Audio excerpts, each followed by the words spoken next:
Good morning. It's still morning, the 25th of May 2017. It's a Thursday and it's at 11:25 AM more or less on my PC. Right, now I'm going to today get right on to it, and so here I am today. But I'm going to get right on to it, and I'm going to talk to you today about some positions that I saw last night at the Canterbury Chess Club that I visited, and so and possibly lost opportunities for the players, about 3 or 4 of them altogether. Okay, here we go, and this is what I like about chess is this position here was reached. As far as I'm concerned, it's correct. This position was reached in an endgame last night. It's opposite colour bishop endgames. Now I love opposite colour bishop endgames because people go to sleep in them.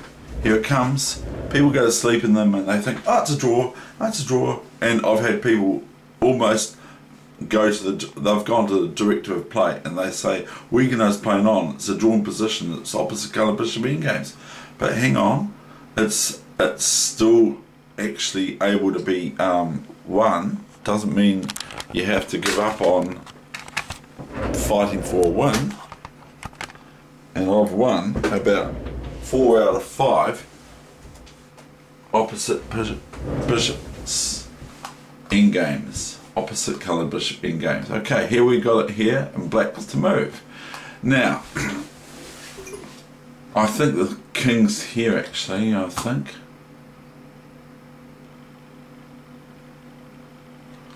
I've set it up wrong, I think.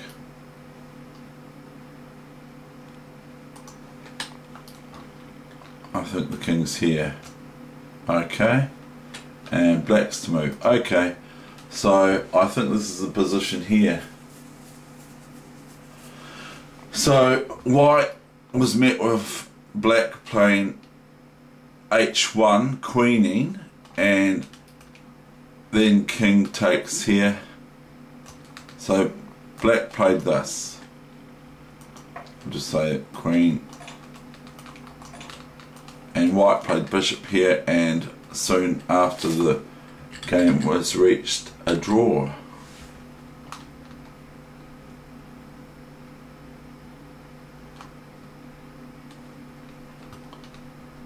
Actually, I don't even think that's it, because because we have to do something here. We have to go see, this bishop has to control this square because it's h1's a queen, and also defend this g pawn, because if black wins this g pawn, okay, with their king in this case, if black wins this g pawn, it's a 1 game for black, because these 2 pawns are 4 away, or 5 or so away from each other.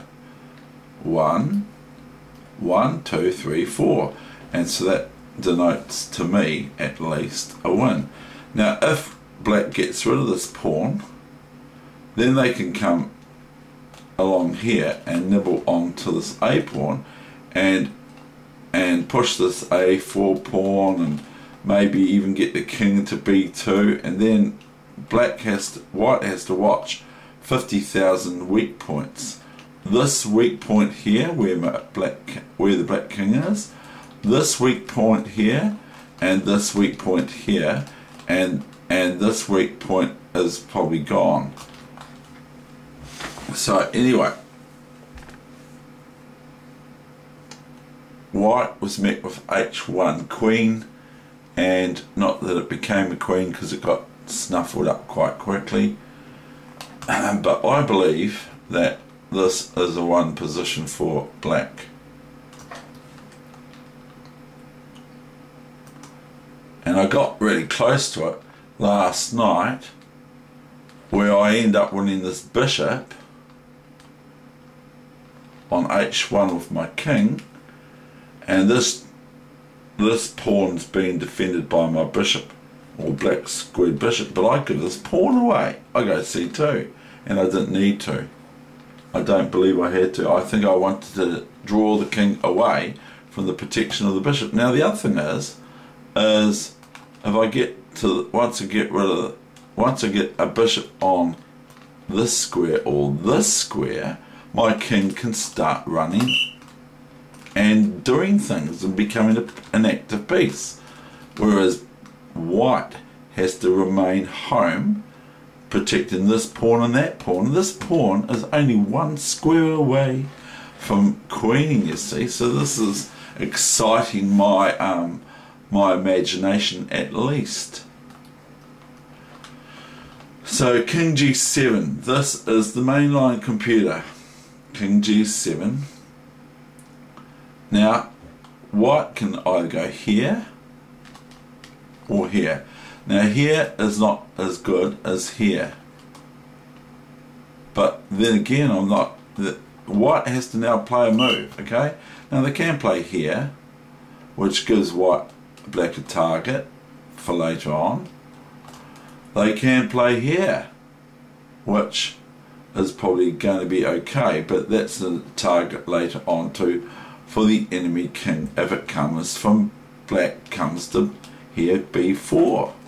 Because what's going to happen is there's nothing white can do about bishop here and bishop here and bishop here. Bishop here, bishop here and bishop here. And then this, beautifully enough, this bishop on e5 or d4 or so is on the same diagonal as this pawn that's threatening to advance if the king runs away. If the king runs over here, the pawn starts marching, but this bishop is on a beautiful position here or here because it defends their c pawn as well, and it allows their king to run because the pawn can't move because the bishop takes g7, and at the same time there's no deflection for white to get them to take my g pawn and then grab their c pawn, and that would be getting right into the close to the draw barrel. And I will tell you what happened for me. I ended up winning this white squared bishop because I had the bishop here, and then I played c2 because to win the bishop I had to remove the king's protection of the bishop on f3 or something, so I had to force the king away from the defense of the bishop, and then I was left with a black squared bishop, I think, and a pawn on a5. Now I'm even wondering, was that one? Because it would be one if I've just got this black squared bishop and this pawn and that pawn. It's a win for white, for black, because this pawn can be defended by the bishop back here and back here and all that sort of stuff. It can go back here if it wants to defend this pawn, and then it's just a wriggle here eventually to get to win this a pawn. So anyway, here we are, we've got this position. Now this is what I sort of saw, a little bit like a movie I saw of a chess player, and it's not going to be hard to find out who saw things going on and concepts and ideas, because that's what we're doing in the endgame. So king g7, what does white play? If here, then bishop f4, and if here, bishop e1. So we'll do the main line. This is what we did last night when I showed his opponent this, and I don't know how happy they were about it, but this bishop has to stay here on this diagonal, and it has to stay here on this diagonal. So the bishop's not going to move other than the pawn, so the king moves again, okay? Then I can come up here, you see. Isn't this horrible? And isn't, you know, and this bishop has to stay here. It can't move. If it moves here, it's queen. If it moves here, it's king takes g6, and I reckon the rest would be history. Look, you'd have two strong, bolstered pawns, all on black squares, all the pawns. You'd have two strong, bolstered pawns, and the king would just come here along the black squares, or here.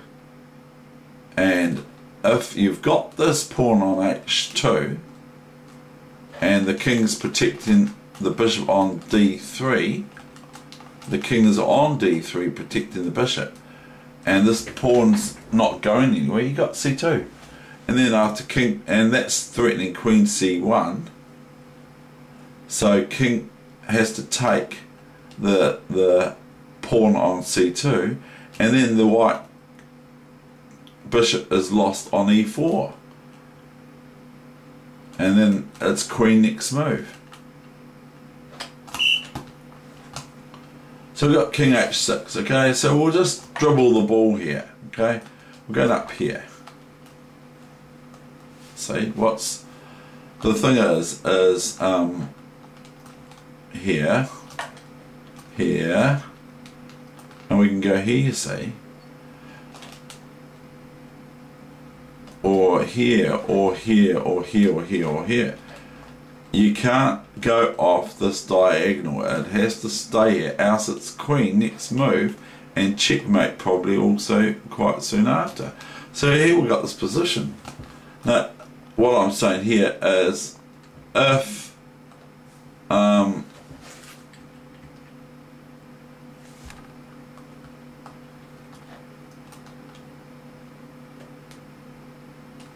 here,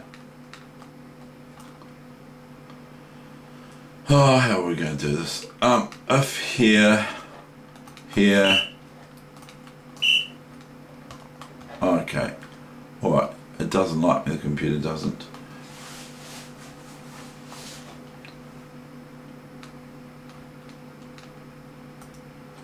We'll just go here, okay? Oh no, it's not letting me play Dave. Now here, white can go here, but if it was black's move, black can play this, and it's a one game. If it's black's move, because once the king takes the pawn, king takes bishop, and the game's over, because queen's going to happen. So anyway, I'll go back to where the computer wants me to go, because it's not allowing me to do anything else. King h6 to g5. Oopsie, can't do that. King h6. King h6 to g5. See, the bishop is going to stop this pawn moving, okay? Then we've got bomb. New variation, of course, you know that. Oh, it's not new variation.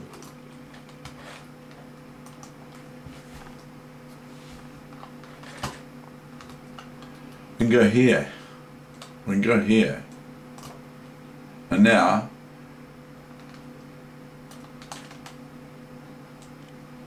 white can play here. And if here, then white can play here, you see.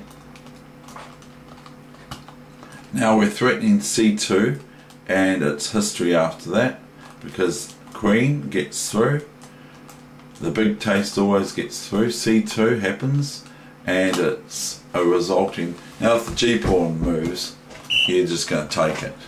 And so this is good for black, in my opinion, and I might be wrong, okay, because they did defend it quite well. So let's say we do this move for black, for white, okay? Then we have this move, and this move, and this is probably where I went c2.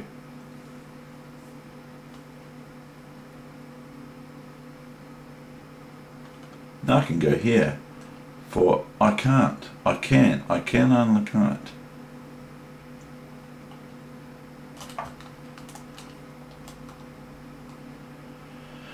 If here, then here. Oops, has to take. Queen. That's quite an interesting endgame in itself. But anyway, queen here. And if where's the king gonna go? Where's the king gonna go? Here, here, or anywhere really. Anywhere the king goes, any square, doesn't matter. Queen's gonna come here, next move, and gobble up this pawn.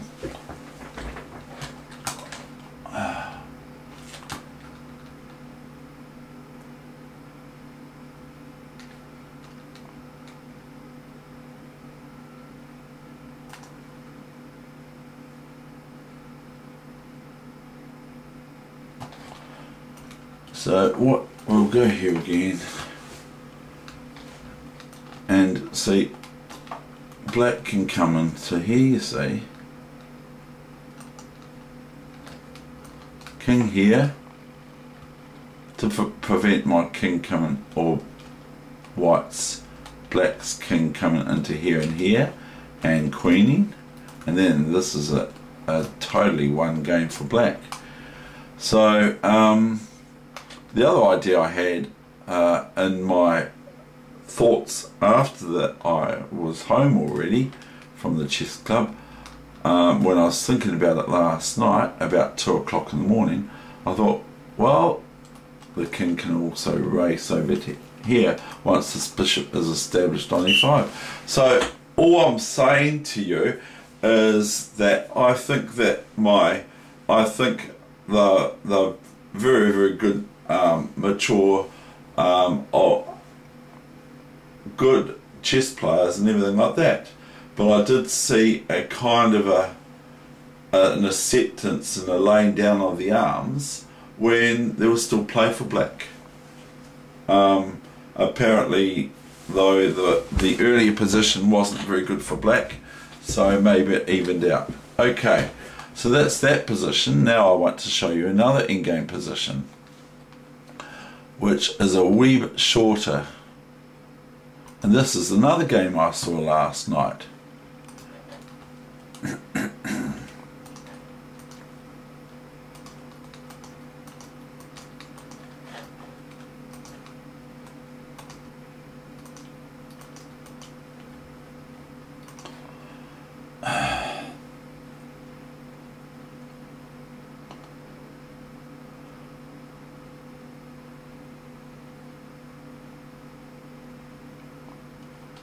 Trying to think where the king was. This king was here. The knight was here. Pawn was here. Pawn was here. Bishop was here. No, pawn was here. Bishop was here because it was finished shadowed. This was a finished shadow here, so the pawn can't be here. It was here.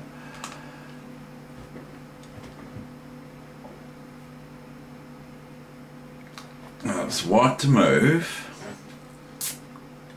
and he's got a pawn here too. I'm trying to think where it is. It's probably h2, I think. Yeah. Right, now this is another game I saw last night.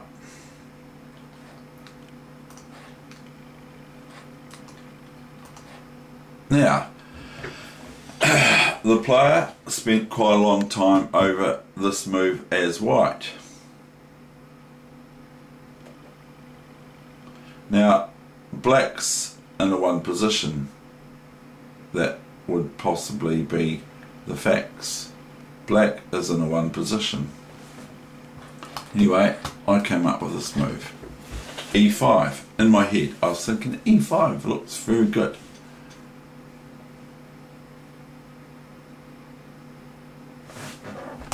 Now I think the best that black's got is here, or not taking this pawn. If they take this pawn, this happens. And all of a sudden, if black takes this pawn here, knight e4 check happens. So it gets to be a little bit of a pain, what I've shown. If here, then just here, or I mean here, and then white gets this sort of passed pawn, and the thing is that it's like black is like the prosecution and white is like the defense, because black has to prove their case that they've got a one game. White, on the other hand, has to defend against the allegation of having a lost game, which probably it is a lost game, but this is a really good chance for white to play here, e5. So we got the move that was played straight away by this person's opponent. I'm not able to drop names because I haven't got permission. dc5. Now if bc5, knight here is embarrassing to black, because like I said yesterday, these pawns here are two pawns, but they're almost like, I know they've got pretty good strengths, but they're almost like only 1.5 or 1.25 for pawns. Now also, my friend has told me that his coins, he's still got his coins, lol. And he said, I did tell you to buy some. I can't remember, but I did tell you to buy some, he said to me last night. And anyway, he said, I did tell you to buy them, and he's still got them, and now they're not worth 2,000 like he paid 900 for them each. They're not 2,000 now, they're bitcoins or something like that. They're called bitcoins, and I've read about them on the internet last night. But anyway, he said to me that he's still got them.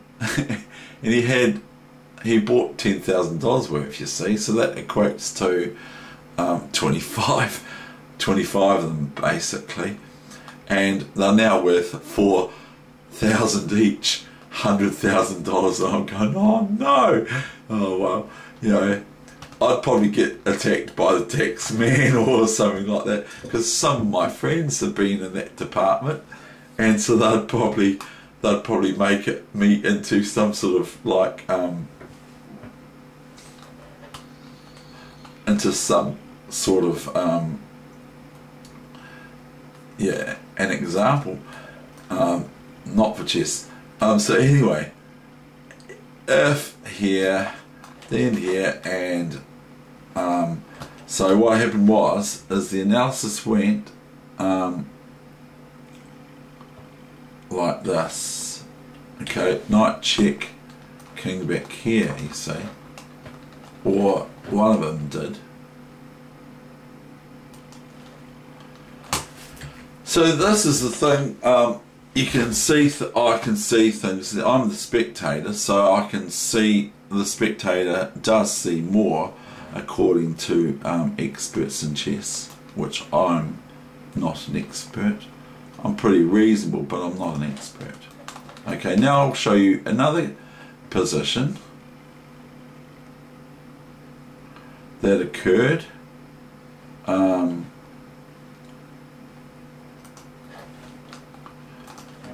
And I might not get this position completely correct.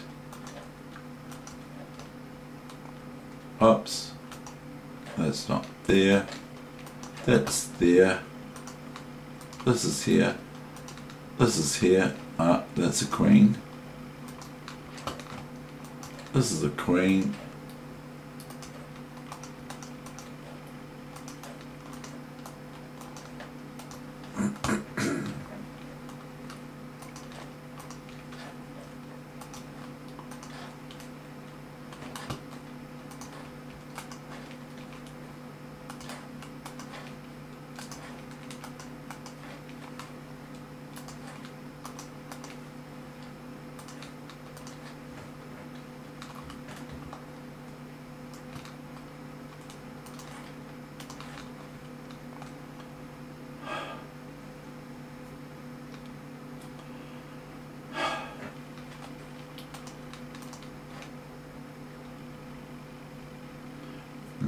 moment. Oh yes. Okay. Now this is a position where I will tell you now, and that'll be the end of the session. This is a position that White has just played. Bishop c4 takes d5, the pawn on d5, and then Black played knight a5. Oops, we got it wrongly set up, haven't we?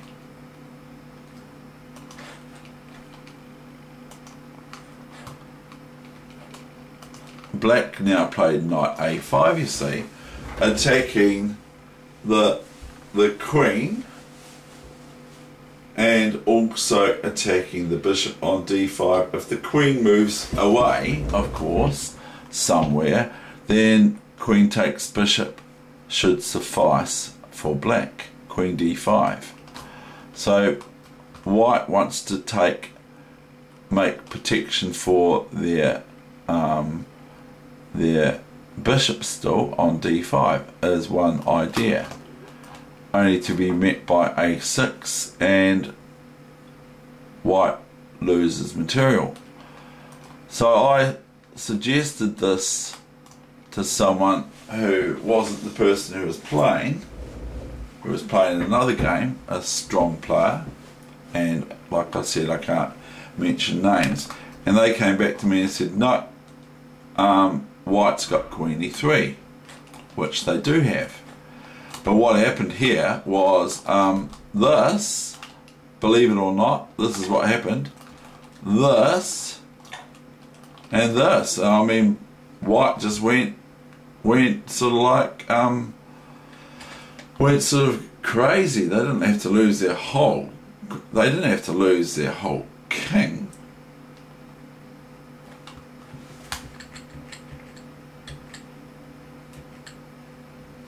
Which their queen is. They don't have to give up their queen and bishop.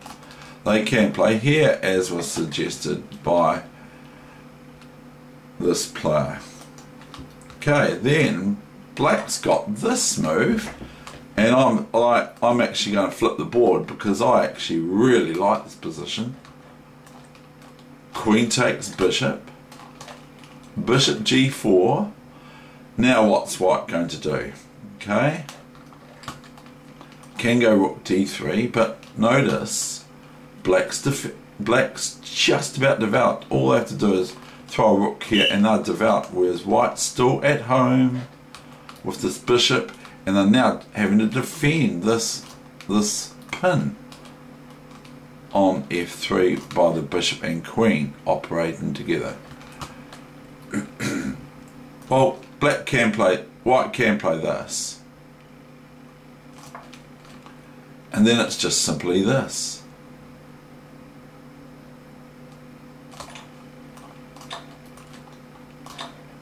And not here, because the queen d1, etc., and Black has a 1 position after queen d4, or queen g4 if they like, and queen d7, or queen d4 after that, doesn't matter. So anyway, we'll just go back. So this is a forced line. After knight a5, queen e3 is forced. It's the only move.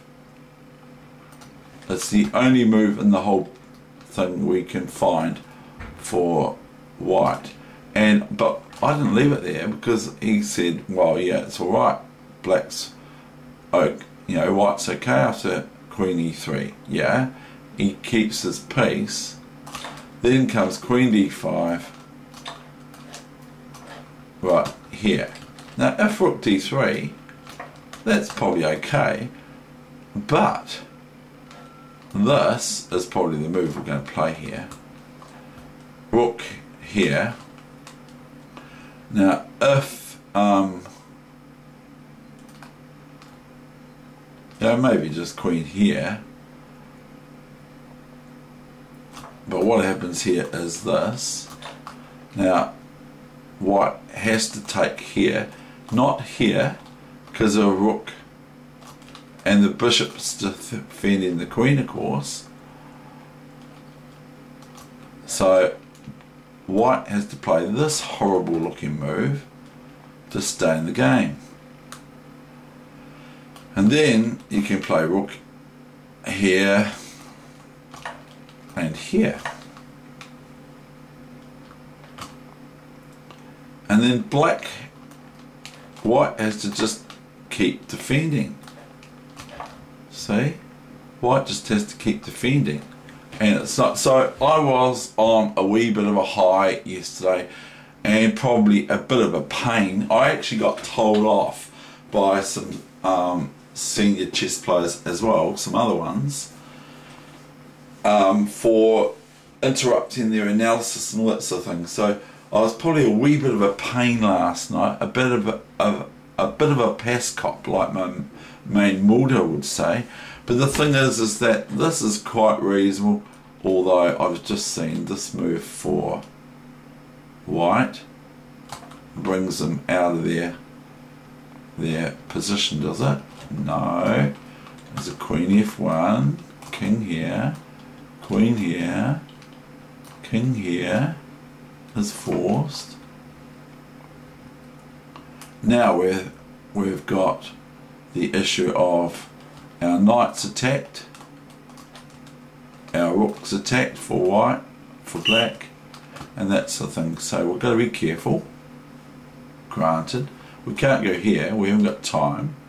Not that we can just go here and hope for blunders like here.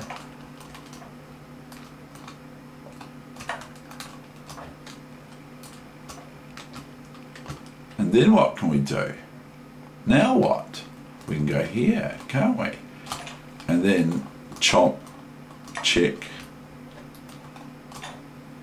And then how do we get the king, ladies and gentlemen? How do we get the king? Let me count the ways. Oops, that's not the king. But we can get him. We can get him. I believe we can get him. Look at this. That's pretty cool, eh? Now we've got to be careful here. We can't go here because we lose our queen. And we've got to watch out this knight store here. I'm able to be taken, but we've got this. Okay. So anyway, that's just some gobbledygook, as I call it in PC language. That's just a fantasy line, okay? But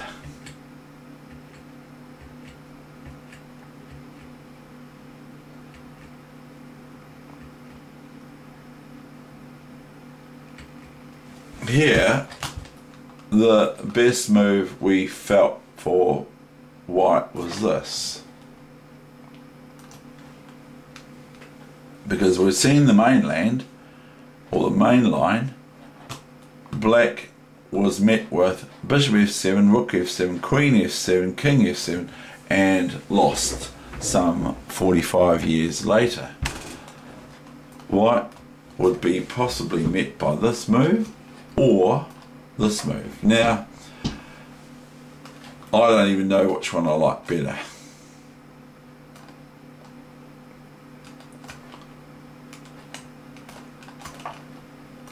Probably that move. And white would be in a weaker position here than black, because they've been pushed around, the rooks and everything have been marauding, and the bishops and the queen and the knight have all hampered white's development, and black is ahead in development.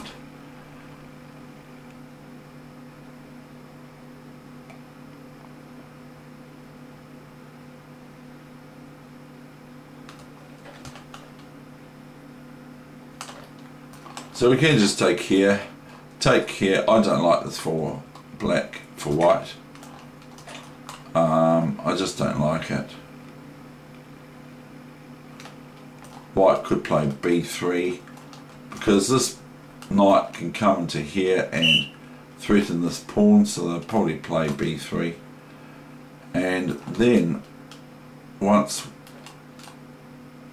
black can swing their knight around here, and this knight, if it goes from here to here to here, it can sit on f5, because with a pawn support if it wants. It's just nicely placed, and so we have got this to worry about for black, or black's forces too.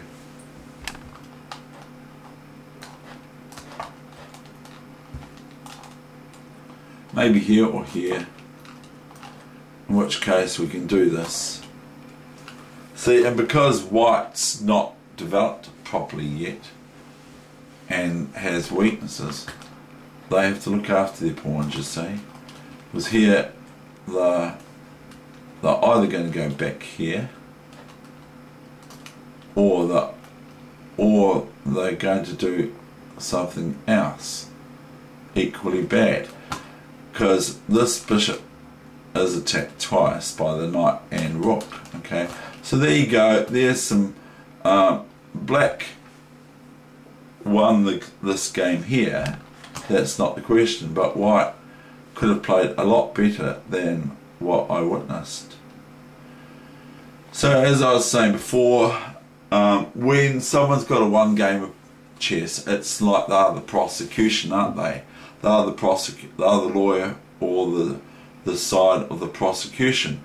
They have to still prove their evidence that they've got a one game, and it's another thing to win it.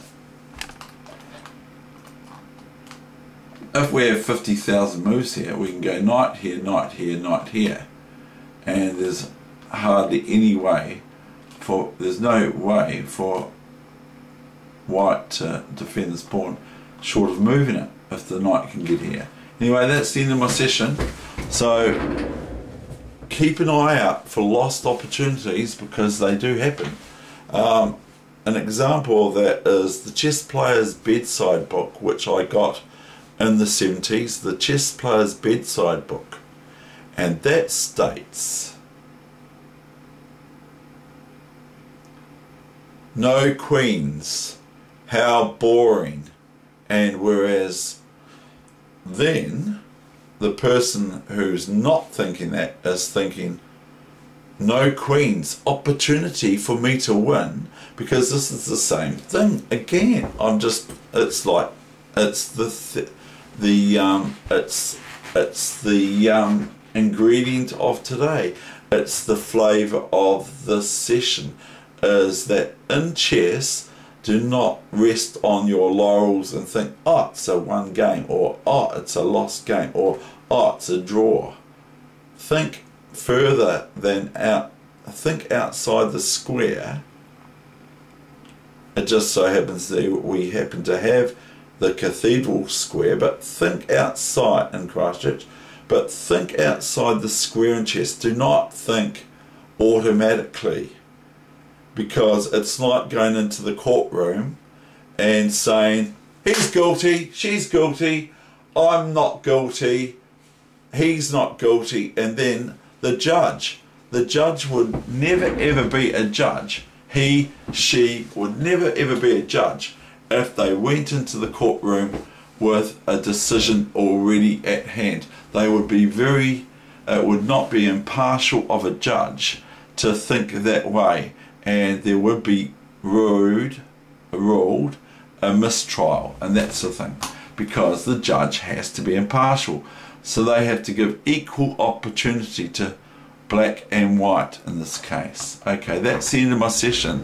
But so what I'm saying is that if your opponent's got a one game, make them fight for it.